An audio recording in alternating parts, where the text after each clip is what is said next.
1848 उदारवादियों की क्रांति। किसका? उदारवादियों की क्रांति। ये इसमें क्या है? 1848 में जब 1848 में जब क्या है, अनेक यूरोपीय देशों में गरीबी, बेरोजगारी और भूखमरी से ग्रस्त किसान मजदूर विद्रोह कर रहे थे। क्या कर रहे थे?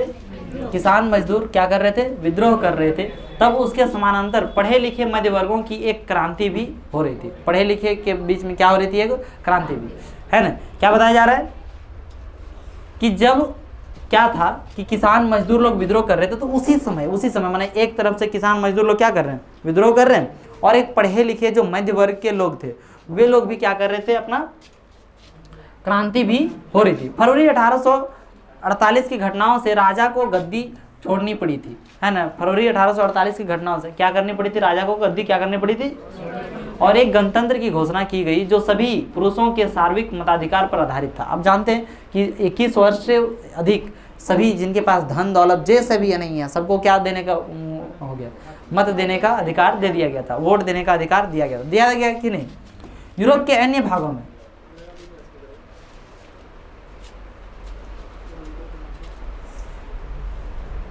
यूरोप के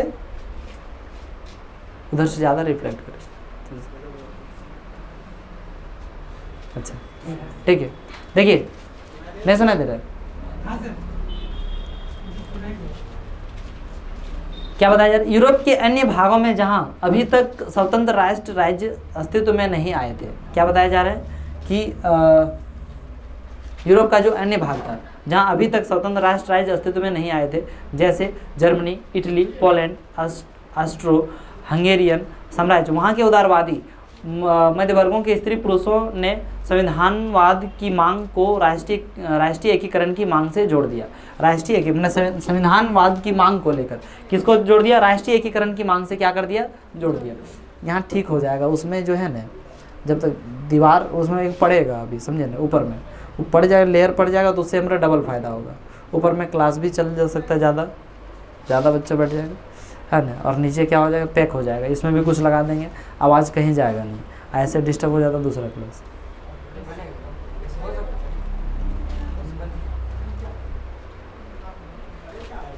everything is possible in our life and in India also.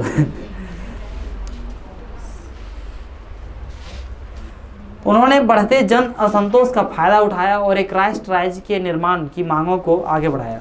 देखिए क्या बताया जा रहा है कि उन्होंने बढ़ते जन असंतोष, कौन सा सर? जन असंतोष माने जनता के बीच में असंतोष, जो सबको क्या नहीं लग रहा था, अच्छा से नहीं सेटिस्फिकेशन कोई भी चीज़ का नहीं होता था, है ना। तो उसको लेकर असंतोष का फायदा उठाया और एक राष्ट्र राज्य के क्या किया? निर्माण की मांग को आगे बढ़ाया। यह राष्ट्र राज्य संविधान, प्रेस की स्वतंत्रता, ये क्या क्या था? देखिए राष्ट्र राज्य का क्या होना चाहिए? संविधान, प्रेस की क्या?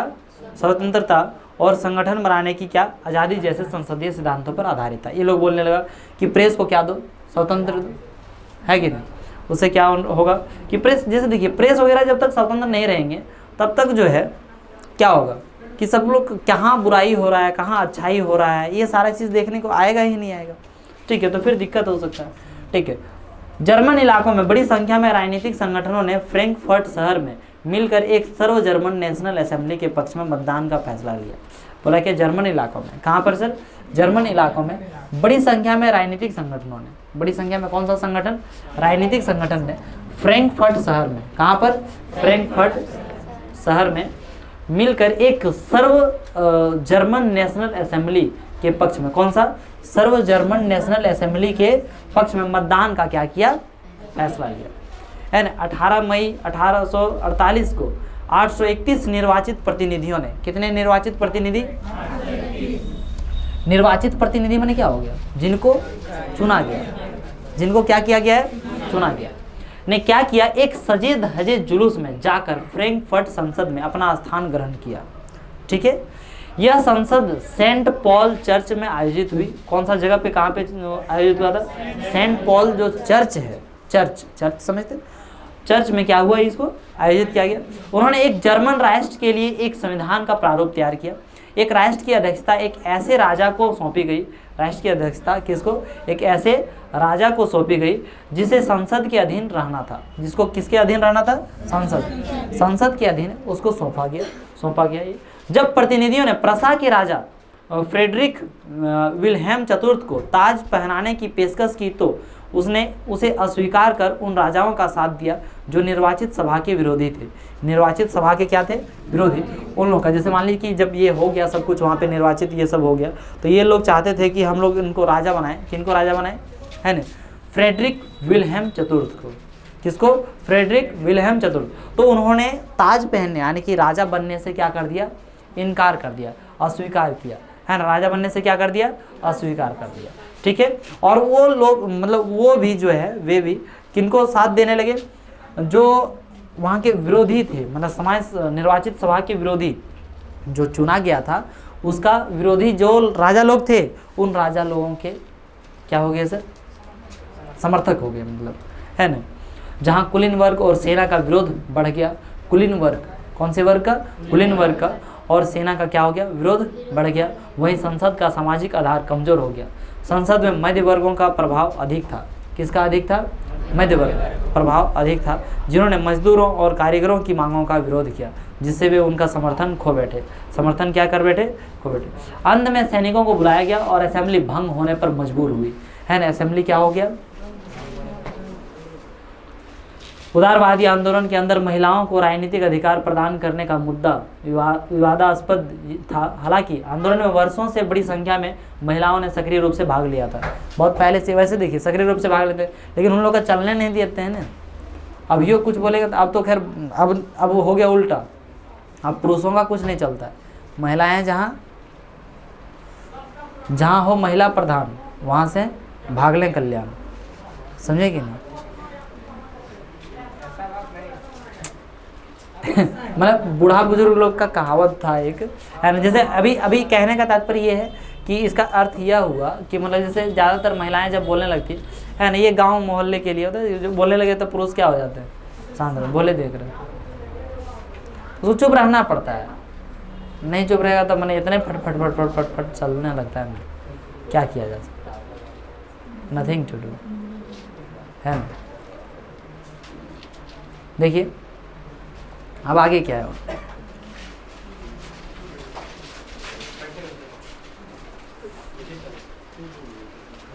देखिए महिलाओं ने अपने राजनीतिक संगठन स्थापित किए, अखबार शुरू किए। क्या शुरू किया, अखबार शुरू किए, और राजनीतिक बैठकों और प्रदर्शनों में शिरकत की। इसके बावजूद उन्हें असेंबली के चुनाव के दौरान, किसके चुनाव के दौरान, असेंबली के चुनाव के दौरान क्या किया गया। देखिए असेंबली था सर, है ना। इसको एक लाइन में वो कंप्लीट कर लेते हैं, उसके बाद असेंबली दिखाते हैं। असेंबली के चुनाव के दौरान मताधिकार से वंचित रखा गया। मताधिकार से क्या रखा गया, वंचित रखा गया। जब सेंट पॉल चर्च में, जब जो वहाँ पे हो रहा था, जहाँ पे जो ये मीटिंग सभा हो रही थी, वो कहाँ पे सभा हो रही थी, सेंट पॉल चर्च में। फ्रैंकफर्ट संसद की सभा आयोजित की गई थी। फ्रैंकफर्ट संसद की क्या की गई थी, सभा आयोजित किया गया था। तब महिलाओं को केवल प्रेक्षकों,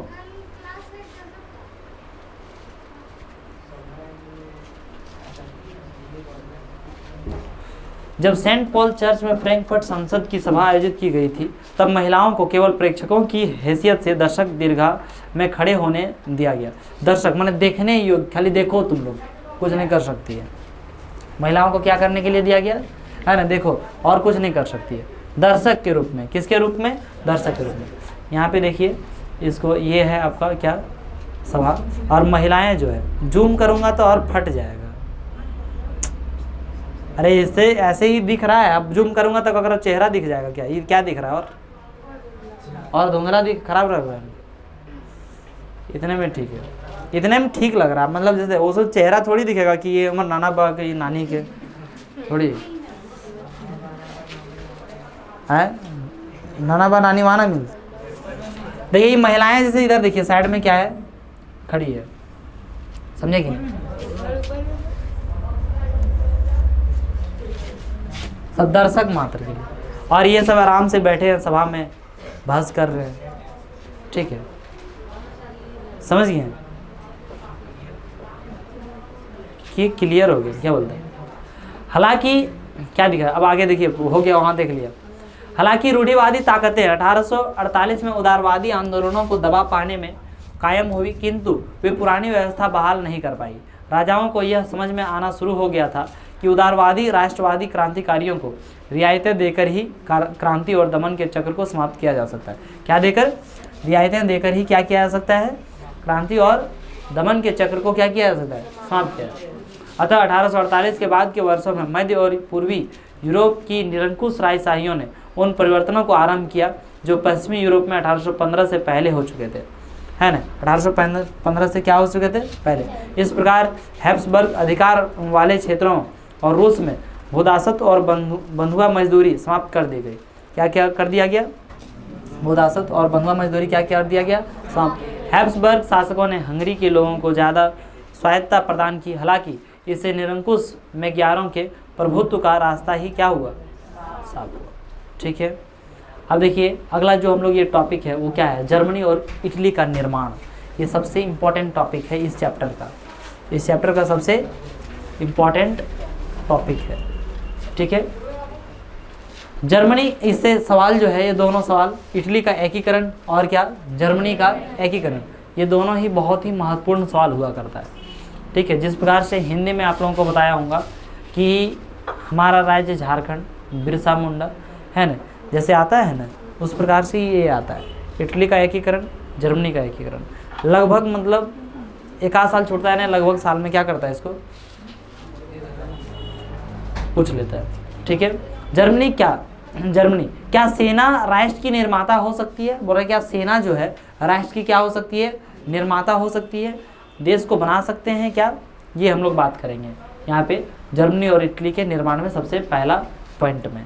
ठीक है, देखिए 1848 के बाद यूरोप में राष्ट्रवाद का जनतंत्र और क्रांति से अलगाव होने लगा, है ना।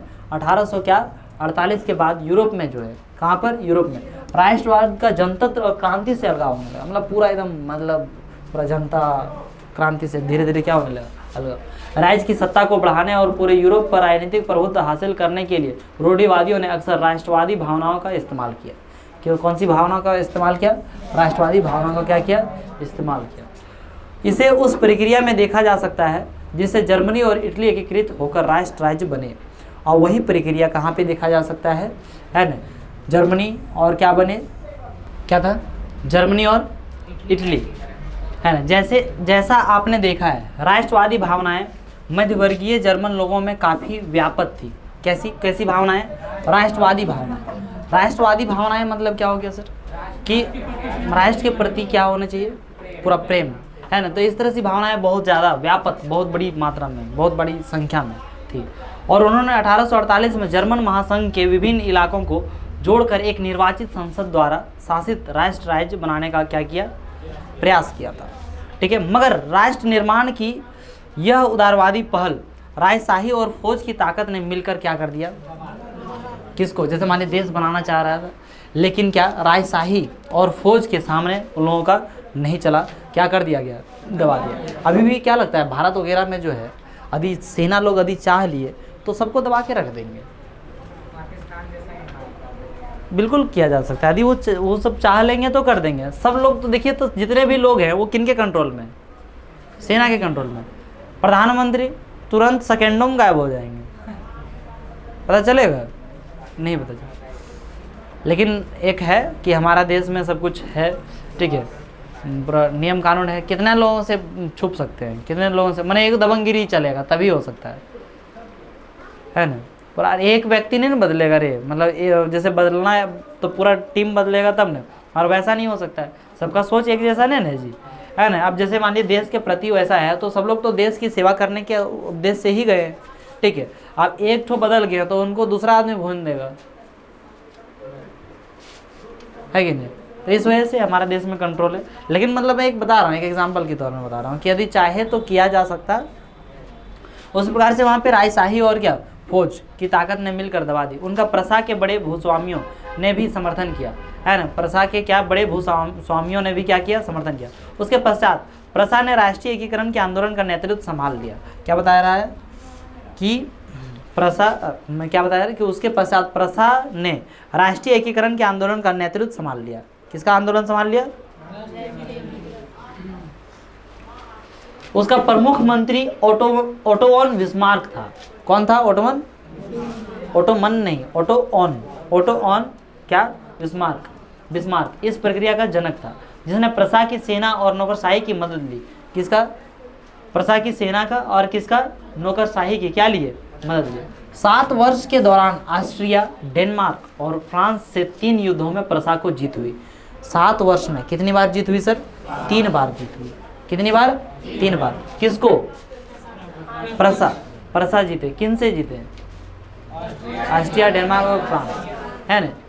और एकीकरण की प्रक्रिया पूरी हुई। जनवरी 1871 में वर्साय में हुए एक समारोह में प्रसा के राजा विलियम प्रथम को जर्मनी का सम्राट घोषित किया गया, है ना। किसको सर?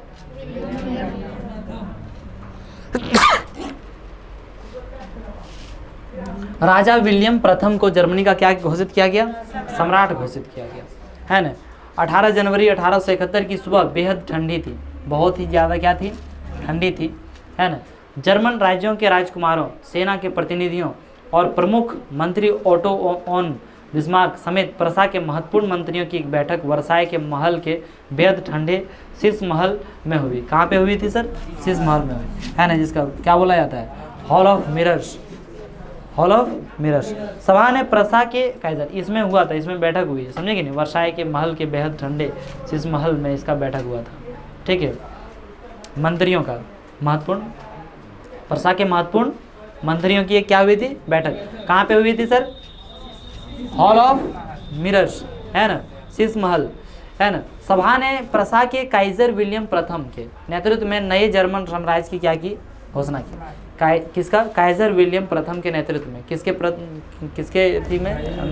काइजर विलियम प्रथम के नेतृत्व में नए जर्मन साम्राज्य की क्या की? घोषणा किया, ठीक है। जर्मनी में राष्ट्र निर्माण प्रक्रिया ने प्रसा राज्य की। कहाँ पे सर?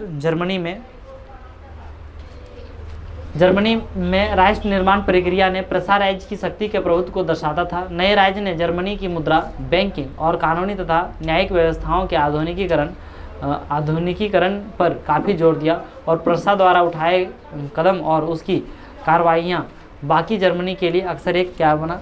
मॉडल बना, ठीक है। अब इसके आगे जो हम लोग देख रहे हैं वो क्या देख रहे हैं? इटली के बारे में देखेंगे। किसके बारे में? इटली, ठीक है। जर्मनी की तरह इटली में भी राजनीतिक विखंडन का एक लंबा इतिहास था, है ना। इटली में भी क्या था? राजनीतिक विखंडन का लंबा इतिहास था। इटली अनेक वंशानुगत राज्यों तथा बहुराष्ट्रीय हैब्सबर्ग साम्राज्य में बिखरा हुआ था, समझे कि नहीं। देखिए यहाँ पे ये प्रसा रूसी साम्राज्य, ठीक।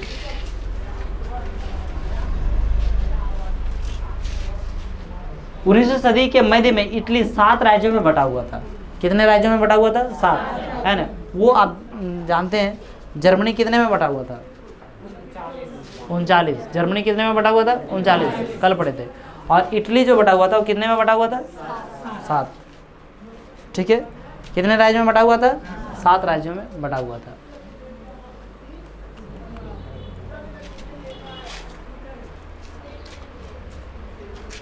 देखिए 19वीं सदी के मध्य में इटली 7 राज्यों में बटा हुआ था, जिनमें से केवल एक सार्डिनिया पिडमोंट में एक इतालवी राजघराने का शासन था, है ना। जिसमें क्या एक ही का 19वीं सदी के 7 राज्यों में बटा हुआ था, जिनमें से केवल एक सार्डिनिया पिडमोंट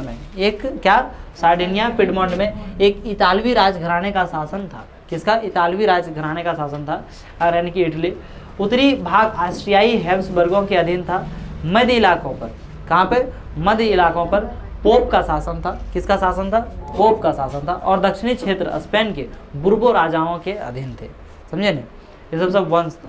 इतालवी भाषा ने भी साझा रूप हासिल नहीं किया था, ज़्यादा नहीं किया था, और अभी तक उसके विविध क्षेत्रीय और स्थानीय रूप मौजूद थे। 1830 के दशक में ज्यूसेप्पे मैत्सेनी ने एकीकृत इतालवी गणराज्य के लिए एक सुविचारित कार्यक्रम प्रस्तुत करने की क्या की? कोशिश की। उसने अपने उद्देश्यों के प्रसार के लिए यंग इटली नामक एक गुप्त संगठन भी बनाया था। आप लोग कल ही पढ़े थे इसको, है कि नहीं।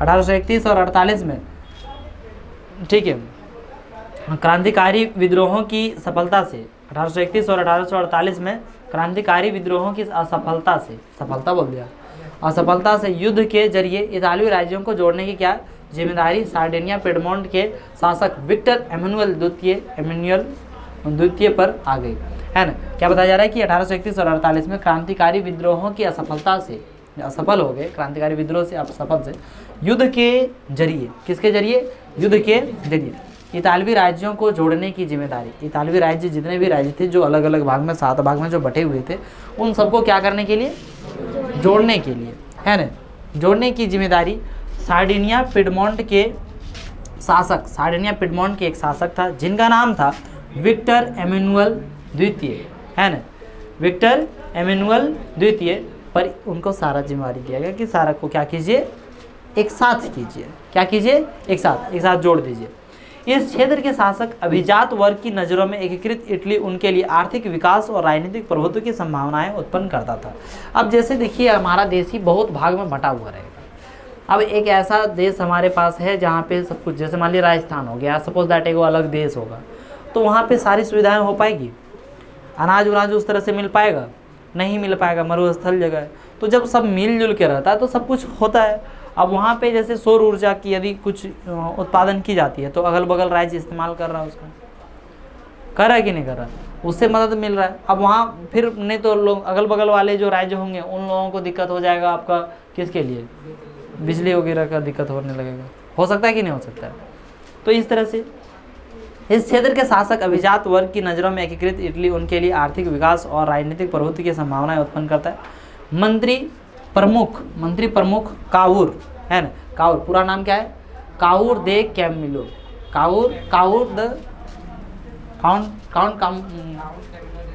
काउंट कैमिलो दे काउर, उल्टा हम बोल रहे, सॉरी, है ना, काउंट कैमिलो दे काउर, है ना, इनका पूरा नाम है, ठीक है। मंत्री प्रमुख जिसने इटली के प्रदेशों को एकीकृत करने वाले आंदोलन का क्या किया, नेतृत्व किया, है ना, एकीकृत करने वाले उसका क्या किया, काउंट कैमिलो दे काउर जो थे उन्होंने नेतृत्व किया, है ना। न तो एक क्रांतिकारी था और न, और वो काउर थे वो ना ही एक क्रांतिकारी थे और ना ही एक क्या थे, जनतंत्र में विश्वास रखने वाला, ठीक है। इतालवी अभिजात वर्ग, क्या बताया जा रहा है, इतालवी अभिजात वर्ग के तमाम अमीर और शिक्षित सदस्यों की तरह वह इतालवी भाषा से कहीं बेहतर फ्रेंच बोलता था, इतालवी भाषा से भी बेहतर क्या बोलते थे वो, फ्रेंच भाषा बोलते थे, है ना। कौन, काउंट कैमिलो दे काउर।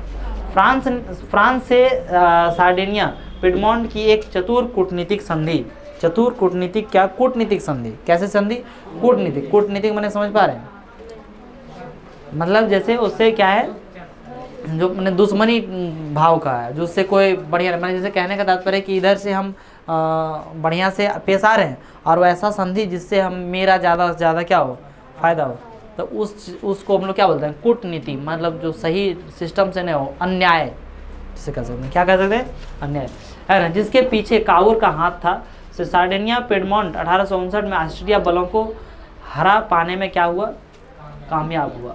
नियमित सैनिकों के अलावा जुसेपे गैरिबाल्डी के नेतृत्व में भारी संख्या में सशस्त्र स्वयं सेवकों ने इस युद्ध में हिस्सा लिया। 1860 में वे दक्षिण इटली और 2 सिसिलियों के राज्य में प्रवेश कर गए और स्पेनी शासकों को हटाने के लिए क्या हुआ, स्थानीय किसानों का समर्थन पाने में सफल रहे। 1861 में एमेनुअल द्वितीय को एकीकृत इटली का राजा घोषित किया गया, है ना। 1861 में क्या किया गया, एमेनुअल द्वितीय को क्या किया गया, एकीकृत इटली का क्या किया गया, राजा घोषित किया गया, है ना, 1861 में, ठीक है। मगर इटली के अधिकांश निवासी जिनमें निरक्षरता की दर काफ़ी ऊंची थी, निरक्षरता मैंने समझते हैं जो पढ़े लिखे नहीं, उसको क्या बोलते हैं, निरक्षर, तो निरक्षरता की जो संख्या थी बहुत ज़्यादा ऊंची थी। अभी भी उदारवादी राष्ट्रवादी विचारधारा से अनजान थे। दक्षिणी इटली में जिन आम किसानों ने गैरिबाल्डी को समर्थन दिया था उन्होंने इटालिया के बारे में कभी सुना ही नहीं था। किसके बारे में कभी नहीं सुना था, और वे मानते थे कि न टालिया विक्टर एमेनुअल की पत्नी थी, है ना। वे मानते थे कि ला टालिया, ना बोल दिएगा, क्या बोल रहे हैं, ला टालिया विक्टर एमेनुअल की क्या थी, पत्नी, कौन, ला टालिया, ठीक है। ब्रिटेन की अजीब दास्तान, ये क्या है सर, ये ब्रिटेन की क्या है, अजीब दास्तान, ये क्या हुआ। कुछ विद्वानों ने तर्क दिया है कि राष्ट्र या राष्ट्र राज्य का मॉडल या आदर्श ग्रेट ब्रिटेन है, ग्रेट ब्रिटेन है। ब्रिटेन में राष्ट्र राज्य का निर्माण अचानक हुई। ब्रिटेन में राष्ट्र राज्य के निर्माण क्या हुआ? अचानक हुआ, है ना। कोई उथल पुथल या क्रांति का परिणाम नहीं था। यह एक लंबी चलने वाली प्रक्रिया का प्रक्रिया का नतीजा था। 18वीं सदी के पहले ब्रितानी राष्ट्र था ही नहीं, है ना। क्या बताया जा रहा है कि 18वीं सदी के पहले ब्रितानी राष्ट्र था ही नहीं। ब्रितानी द्वीप समूह में रहने वाले लोगों, मैंने ये कहना था कुछ यूरोप द्वीप समूह में रहने वाले लोगों, अंग्रेज, वेल्स, स्कॉट या आयरिश की मुख्य पहचान निर्जातीय थी। क्या थी सर? निर्जातीय। निर्जातीय का अर्थ क्या आता है? एक साझा नस्ली, जनजातीय या सांस्कृतिक उद्गम अथवा पृष्ठभूमि जिसे कोई समुदाय अपनी पहचान मानता है ना। इन सभी जातीय समूहों की अपनी सांस्कृतिक और राजनीतिक परंपराएं थी। अपनी सांस्कृतिक और कैसी परंपराएं थी? राजनीतिक। लेकिन जैसे जैसे आंग्ल राष्ट्र की धन दौलत, अहमियत और सत्ता में वृद्धि हुई, वह द्वीप समूह के अन्य राष्ट्रों पर अपना क्या करने लगा सर? प्रभुत्व बढ़ाने में सफल हुआ। एक लंबे टकराव और संघर्ष के बाद आंग्ल संसद ने, किसका? आंग्ल संसद ने 1688, व्हाट आर यू डिस्कसिंग? आंग्ल संसद ने 1688 में राजतंत्र से ताकत छीन ली थी। इस संसद के माध्यम से एक राष्ट्र राज्य का निर्माण हुआ। किसका निर्माण हुआ? एक राष्ट्र राज्य का क्या हुआ? निर्माण हुआ, जिसके केंद्र में इंग्लैंड था। जिसका केंद्र क्या था सर?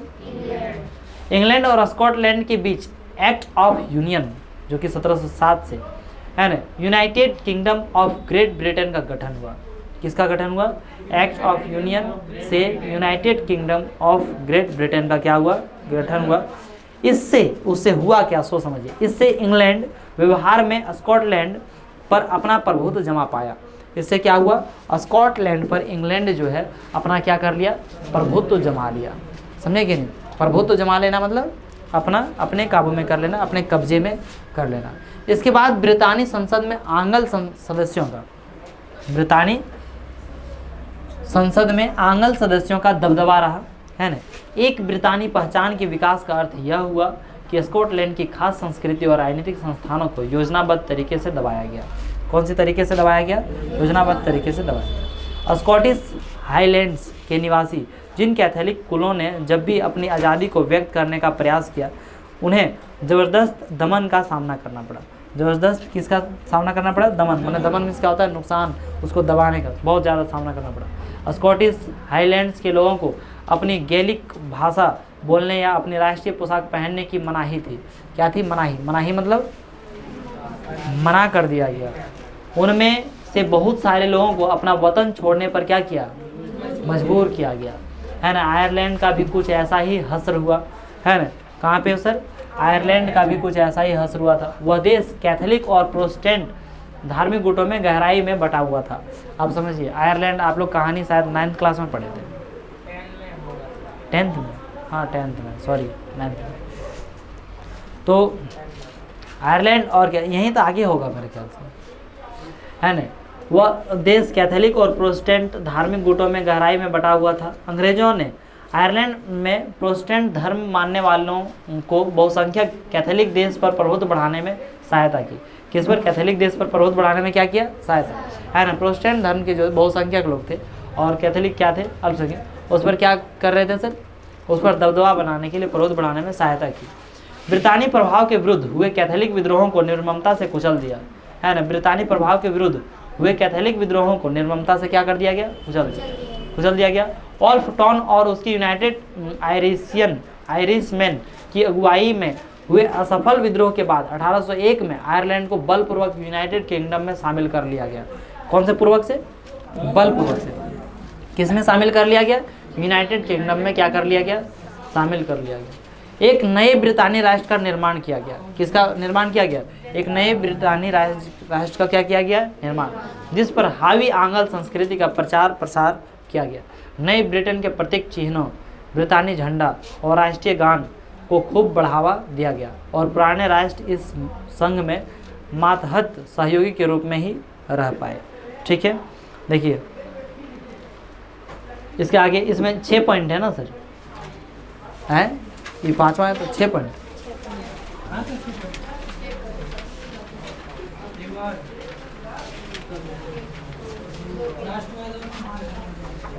ठीक है, तो देखिए यहाँ पे हम लोग आज क्या पढ़ना है, अभी क्या पढ़ना है, राष्ट्र की दृश्य कल्पना। क्या है? राष्ट्र की दृश्य कल्पना। ठीक है, बहुत ज़्यादा नहीं है नहीं।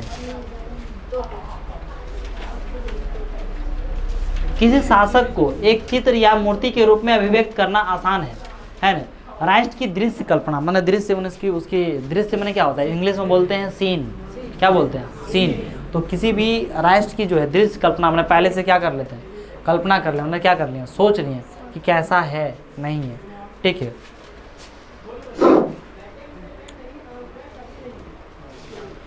किसी शासक को एक चित्र या मूर्ति के रूप में अभिव्यक्त करना आसान है, किंतु एक राष्ट्र को चेहरा कैसे दिया जा सकता है, माने एक राष्ट्र को कैसे चेहरा दिया जा सकता है, ऐसा बताया जा रहा है। 18वीं और 19वीं सदी में कलाकारों ने राष्ट्र का मानवीकरण करके इस प्रश्न को हल किया। दूसरे शब्दों में उन्होंने एक देश को कुछ यूँ चित्रित किया जैसे वह कोई व्यक्ति हो। कैसा हो? कौन हो सर?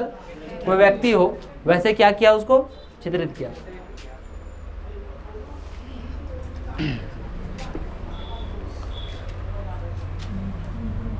दूसरे शब्दों में उन्होंने एक देश को कुछ यूं चित्रित किया जैसे क्या हो, कोई व्यक्ति हो।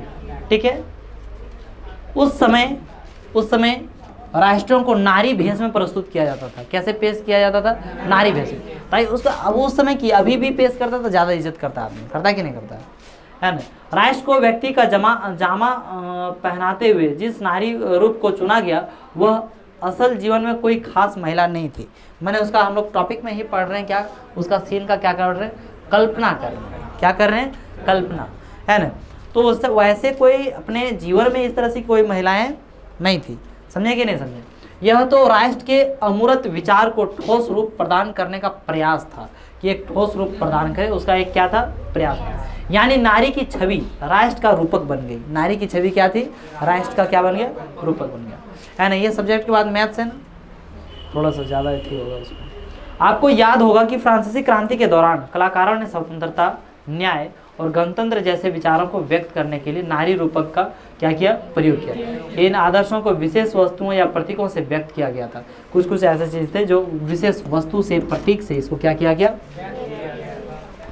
जैसा कि आपको याद होगा स्वतंत्रता का प्रतीक लाल टोपी या टूटी जंजीर है ना। स्वतंत्रता का प्रतीक क्या था? लाल टोपी या तो फिर क्या था, टूटी हुई जंजीर, है ना। याद है 9th क्लास का, है ना।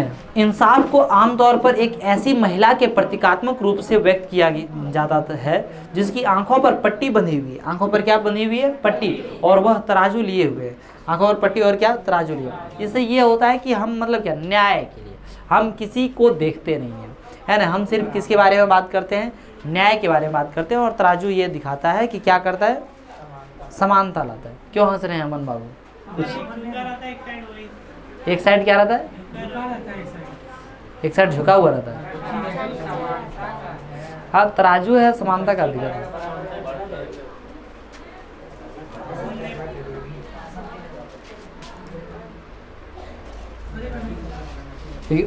उसका चेहरा में एक अलग ही दिखने लगता है कि वो कुछ मतलब उसको कुछ याद आ गया, मैंने जो यहाँ पे लिखा हुआ है उससे हट के कुछ उसकी ज़िंदगी में ऐसा हुआ है। चलिए, हाँ आप ही को बोल रहे हैं। इसी प्रकार के नारी रूपकों का आविष्कार कलाकारों ने 19वीं सदी में किया। कौन सा आविष्कार कलाकारों ने कब किया सर? 19वीं सदी में किया। फ्रांस में उसे लोकप्रिय ईसाई नाम मारियन दिया गया। उसको फ्रांस में एक ईसाई नाम दिया गया जिसका नाम क्या था? मारियन। समझ में आया क्या था? कल क्वेश्चन में दे दिए थे लिखने के लिए, लेकिन समझ में अब क्या बात आई। यार एक महिला थी जो कि कोई वैसे असल में कोई जीवन में महिला नहीं थी, एक रूपक, एक कल्पना किया गया था, वो महिला दिया गया था, है ना। उनको क्या बताया गया? उनको ईसाई धर्म में उन्हें क्या नाम दिया? मारी आन, है ना। जिसने जन राष्ट्र के विचार को रेखांकित किया, है ना। उसके चिन्ह भी स्वतंत्रता और गणतंत्र के थे। उनके चिन्ह जो थे वो कैसा था चिन्ह सर? लाल टोपी, तिरंगा और कलगी। कैसा था? लाल टोपी, तिरंगा और क्या? कलगी। मारियन की प्रतिमा है, कलगी मतलब एक तरह से क्या बोल रहे हैं उसको, कलगी चिन्ह दिया गया, उसका चिन्ह ही था एक, माथा में लगा सो तलवार उलवार, कलगी किसको बोला है? और कोई चिन्ह ही होगा उसमें, ध्यान नहीं, वैसे नहीं ध्यान से। मारियन की प्रतिमा सार्वजनिक चौकों पर लगाई जा गई ताकि जनता को एकता के राष्ट्रीय प्रतीक की याद आती रहे, है ना। चौक वगैरह पर लगा दिया, चौक मैंने समझ रहे हैं ना, मोड़ जिसको हम लोग आजकल, अब चौक कम बोलता है आदमी, मोड़ बोलता है, चौराहा भी बोला जाता है ना, वो सब पर लगा दिया ताकि लोगों में क्या होते रहे, राष्ट्र के प्रति प्रेम होता रहे, दिखता रहे, हाँ ये लोग उससे तादात्म्य स्थापित कर सके, मैंने ज़्यादा से ज़्यादा संख्या में सबके बीच में एकता बढ़ा सके, है ना। मारियन की छवि सिक्कों और डाक टिकटों पर अंकित की गई, उसकी छवि जो है यानी कि उसके जो चित्र है वो कहाँ पे दिखाया गया, है ना, डाक टिकटों पर, सिक्कों पर, ये सब पर दिखाया गया, है ना। डाक टिकट, डाक के लिए कोई भी भेजता है ना, उस समय पहले जब डाक पोस्ट करता था तो उसमें एगो लगाना पड़ता है, एगो, है ना, उसको मैं यही छवि लगा दिया।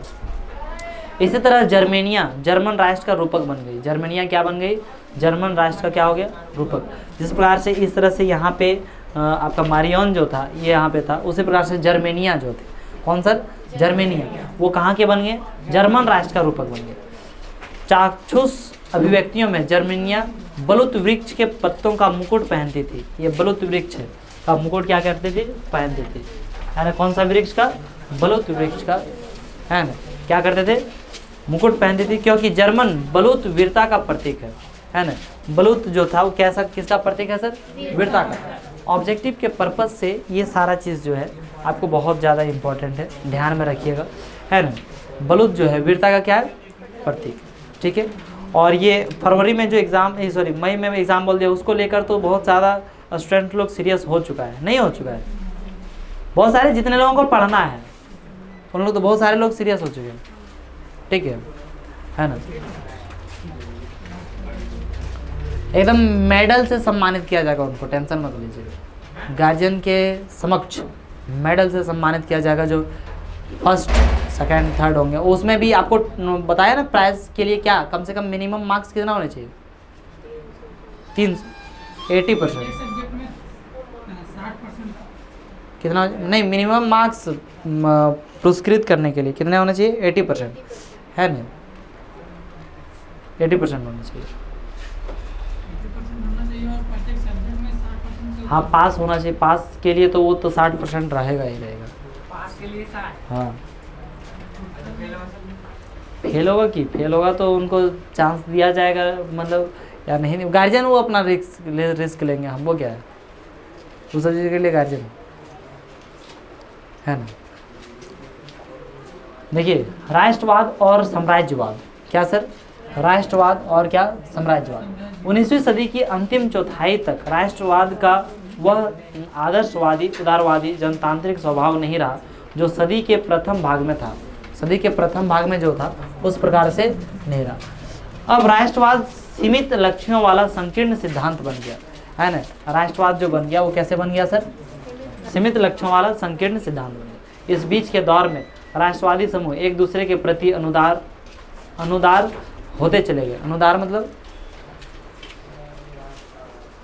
अनुदार में क्या होता है, उदारता, एक दूसरे के प्रति अनुदार होते चले गए और लड़ने के लिए हमेशा तैयार रहते थे, है ना। क्या हो गया, माने आदर कर सकते हैं एक तरह से, अनादर होता है ना, आदर का ऑपोजिट अनादर, उसी प्रकार से हर एक दूसरे के प्रति क्या हो गया, लड़ने के लिए क्या रहते, तैयार रहते थे। अभी के जीवन जैसा, अभी जीवन में देखते हैं, माने हमको यदि वो कुछ बोल दिया तो अगला आदमी को भी हम कुछ बोलेंगे, यदि वो हमको एगो गाली दे दिया तो उसको हम मार देंगे तुरंत, ऐसा एकदम माने हो गया आजकल का जीवन, है ना। अब बहुत सारे लोग जो पढ़ने लिखने, लड़ाई झगड़ा देखिएगा ज़्यादातर कौन उम्र में है, हाई स्कूल वगैरह में हो रहा है, थोड़ा सा 18 साल तक के बच्चों में ज़्यादा लड़ा, उसके बाद लड़ाई झगड़ा सब जानता है, जीवन शांत रहो बाबू, जीवन में की करेगा, उमंग है अभी लड़ाई। और लड़कियों में भी होता है, कम नहीं होता है, कैसे, अरे बात करता है क्या बात करता है तुम ये सब चीज़ मत बोला करो, झोंटा झोट ये कागो नहीं रे, वो सब का बहुत ज़्यादा होता है, आप नहीं जानते हैं। हाई स्कूल में कौन सी झोटिया हो रहा था ना,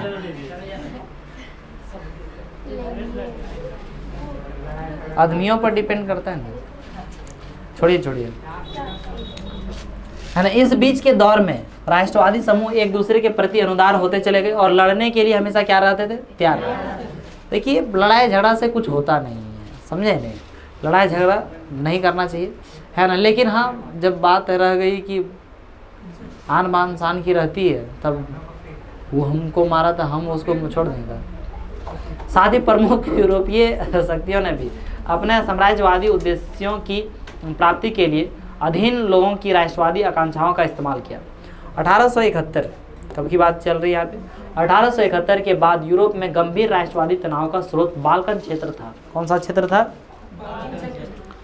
एक क्षेत्र था जिसका नाम क्या था, बाल्कन क्षेत्र, है ना। इससे भी सवाल 1 नंबर में पहले पूछता था कि बाल्कन क्षेत्र क्या है ना। अभी आगे देखिए समझ में आ जाएगा, ठीक है। तो 1871 के बाद पहले जैसे लिखा जाता था ना कि आपको ऑब्जेक्टिव जो पूछा जाता था, ऑब्जेक्टिव पूछा जाता था, तो पहले क्या था कि आपको इस प्रकार से ऑब्जेक्टिव नहीं, यानी कि दैट मीन्स एक सेंटेंस में लिखना होता था, short question, very short question. इस क्षेत्र में भौगोलिक और जातीय भिन्नता थी। देखिए क्या थी ये, इस क्षेत्र में जातीय और भौगोलिक क्या थी, भिन्नता। इसमें आधुनिक रोमानिया, अभी जो है रोमानिया, बुल्गारिया, अल्बेनिया, यूनान, Macedonia, Croatia, Bosnia Herzegovina, Slovenia, Serbia और मॉन्टेनिग्रो शामिल थे। बाल्कन क्षेत्र में ये सारे जितने भी नाम आप पढ़े, रोमानिया, बुल्गारिया, अल्बेनिया, ये सारे क्या थे उसमें शामिल थे, जिसको सारे समूह को मिला के क्या कहा जाता था, बाल्कन क्षेत्र कहा जाता था। क्या कहा जाता था, बाल्कन क्षेत्र कहा जाता था, ठीक है। क्षेत्र के निवासियों को आमतौर पर स्लाव पुकारा जाता था। देखिए ऑब्जेक्टिव के पर्पज से this is the very important. Balkan क्षेत्र में रहने वाले जो लोग थे, उस लोग को किस नाम से पुकारा जाता था, स्लाव नाम से पुकारा जाता था। बाल्कन क्षेत्र का एक बड़ा हिस्सा ऑटोमन साम्राज्य के नियंत्रण में था। किसके साम्राज्य में के नियंत्रण में था,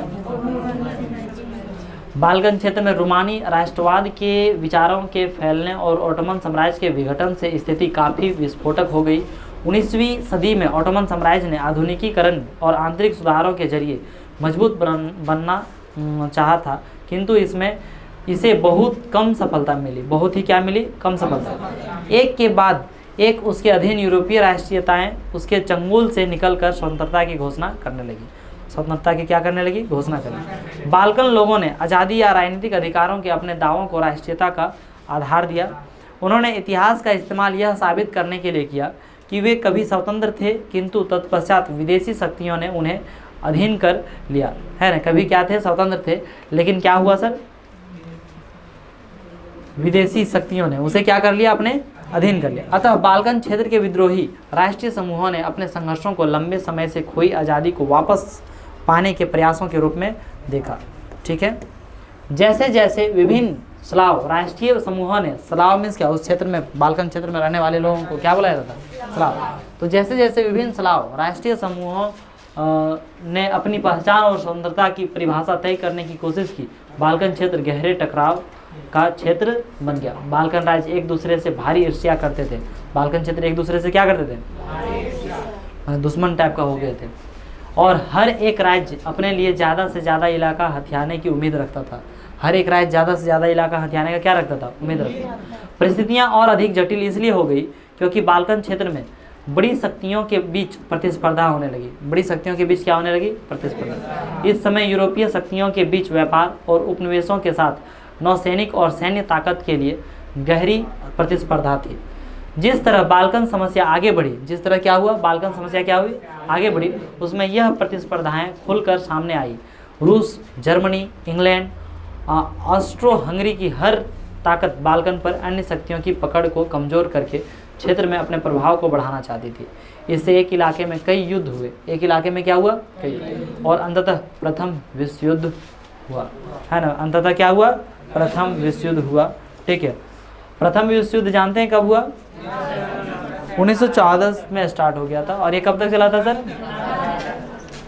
साम्राज्यवाद से जुड़कर राष्ट्रवाद 1914 में यूरोप को महाविपदा की ओर ले गया, लेकिन इस बीच विश्व के अनेक देशों ने, जिनका 19वीं सदी में यूरोपीय शक्तियों ने औपनिवेशिकरण किया था, साम्राज्यवादी प्रभुत्व का विरोध करने लगे। हर तरफ जो साम्राज्य विरोधी आंदोलन विकसित हुए, इस अर्थ में राष्ट्रवादी थे कि वे सभी स्वतंत्र राष्ट्र राज्य का निर्माण करने के लिए संघर्ष कर रहे थे। सभी क्या बताया जा रहा है कि सभी स्वतंत्र राष्ट्र राज्य का निर्माण करने के लिए क्या थे? संघर्ष कर रहे थे। वे सभी एक सामूहिक राष्ट्रीय एकता की भावना से प्रेरित थे, है ना? क्या बताया जा रहा है कि सभी लोग जो थे क्या राष्ट्रीय एकता की भावना से क्या थे? प्रेरित थे, जो साम्राज्यवाद विरोध की प्रक्रिया में उभरी। राष्ट्रवाद के यूरोपीय विचार कहीं और नहीं दोहराए गए। राष्ट्रवाद की क्या बताया जा रहा है कि यूरोपीय विचार कहीं और नहीं दोहराए गए, क्योंकि हर जगह लोगों ने अपनी तरह का विशिष्ट राष्ट्रवाद विकसित किया। विशिष्ट राष्ट्रवाद क्या किया? विकसित किया। मगर यह विचार कि समाजों को राष्ट्र राज्यों में गठित किया जाना चाहिए अब स्वाभाविक और सार्वभौम मान लिया गया। क्या मान लिया गया? सार्वभौमिक और स्वाभाविक और सार्वभौम मान लिया गया। ठीक है, तो इस तरह से हमारा ये चैप्टर क्या होता है? समाप्त होता है। और अगले क्लास में आप लोगों को क्या बताया जाएगा? मैथ्स बताया जाएगा, और बहुत ही इंटरेस्टिंग है मैथ्स, है ना? आपको उसमें से हमको लगता है कि कुछ पढ़ाने की ज़रूरत नहीं पड़ेगी, सिर्फ है। हाँ, सेकेंड चैप्टर ही पढ़ाऊँगा, है ना? सीरियल वाइज ही अपना चलते हैं, कोई दिक्कत नहीं है। इधर सीरियल वाइज ही चलते हैं, फिर देखा जाएगा समय के अनुसार से, है ना? कोई चैप्टर यदि इधर उधर करना रहेगा तो ठीक है। वैसे तो सभी लोग जो है अट्रैक्शन के कारण से, किसके कारण से? अट्रैक्शन के कारण से बहुत सारा चीज़ें छोड़िए आप सभी लोगों की, हम जिक्र नहीं उतना करना चाहते हैं। 8वां चैप्टर वगैरह जो होता है ना, वो सब त्रिकोणमिति वगैरह, वो सब चैप्टर में बहुत ज़्यादा अट्रैक्शन का है। तो बच्चों का अट्रैक्शन करने के लिए हम पढ़ा सकते हैं, लेकिन हमको ऐसा नहीं है चाहिए, है ना? आप पढ़िए, अपने अट्रैक्ट हैं बहुत सारे बच्चे, अपने जगह नहीं होगा, ठीक है? इतने में काफ़ी है, नहीं है जी। चलिए, तो इसी के साथ आज का क्लास समाप्त करते हैं। मिलते हैं आप लोगों के साथ अगली क्लास में और आप लोगों के साथ अगले वीडियो में। जय हिंद।